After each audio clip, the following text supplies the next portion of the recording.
the armed forces. Well, during his 10 years in office, the head of state engaged in diplomatic missions to promote Kenya, sometimes playing into the fears of many who think his diplomatic exploits with some nations could leave a legacy of debt for the country in years to come. See, President Kenyatta has shrugged off his critics and has continued to travel around the world and host high-profile guests right here in Kenya, all the while stressing his desire to help Kenya become a globally competitive country. Leila Mohammed reports. President Uhuru Kenyatta has had a busy diplomatic year in 2021. It was in this same year that the president welcomed Tanzania's head of state, Samia Suluhu Hassan. This trip couldn't have come at a better time, as the relationship between the two neighbors had been strained over many issues, including the COVID-19 pandemic and how each country was dealing with the disease that to date continues to wreak havoc across the globe. It's time that we actually deal with these issues on a very social level, that we can actually be able to move away from this pettiness.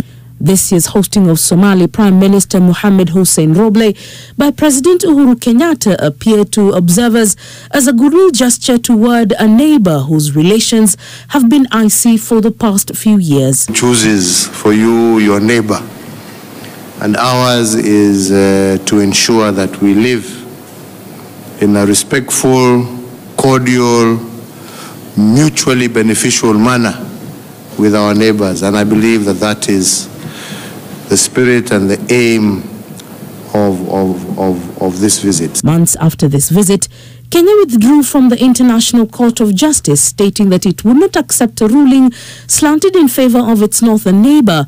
On Mashujaa Day, President Kenyatta preached the gospel of not ceding an inch more or an inch less in a newly crafted map by the International Court of Justice.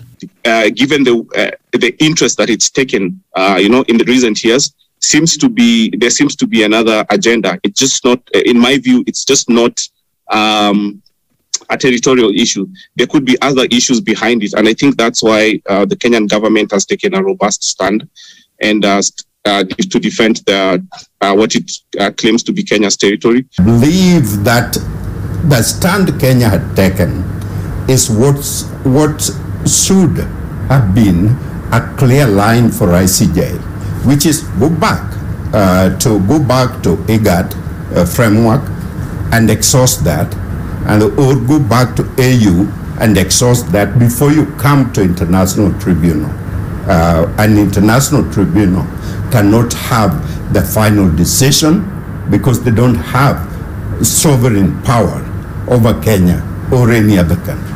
For President Kenyatta, setbacks in relationships do not always mean that it is time to end them. Still, his visits to traditional partners and new acquaintances have always been about making Kenya a better place. However, his shuttle diplomacy quest has not gone well with many of his political and diplomatic detractors. They argue that he should have considered the country's economic situation and the burden on the taxpayer. He has only less than a year left in office. So you could say that this could be a prelude to a post-presidency agenda, in as much as you have Kenyan interests, which he's pursuing.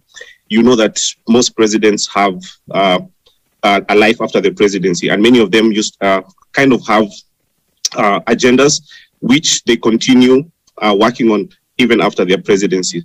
As President Kenyatta's travels to the continent and overseas have grown, so has he received high-ranking officials from other countries, including Estonia, the United States, and other African heads of state. Internationally, in working in Kenya being, a regional or exerting its influence in the region. So many of these international meetings that he attends, in as much as he's representing the Kenyan interest, there's also a reciprocal, interest from these other countries. Geopolitical tensions in the Horn of Africa have many Western countries concerned and believe that Kenya needs to play a role in the region's diplomacy to help its neighbors stop the hostilities. we are very, very concerned about Ethiopia. The situation in Ethiopia is of great strategic importance to us. Remember, we share a very long common border. And the fear is the spread of this particular conflict to the southern part of the country, because that would mean that a lot of refugees, obviously, would flow into our country. A lot of weapons will also flow into the country, and therefore that is a great area of concern. The conflict in South Sudan, the coup attempt in Sudan, the political turbulence in Somalia, and the Tigray dispute in Ethiopia are all issues on which the Western world expects Kenya to play a prominent role alongside the African Union in finding a middle ground. Kenya is taking a lot of leadership in helping the region, working with the region as a representative in various multilateral and bilateral platforms and settings. As President Uhuru Kenyatta walks into the last few months of his presidency, many in the diplomatic world are looking at what he will be focusing on diplomatically for himself and for Kenya. Leila Mohammed,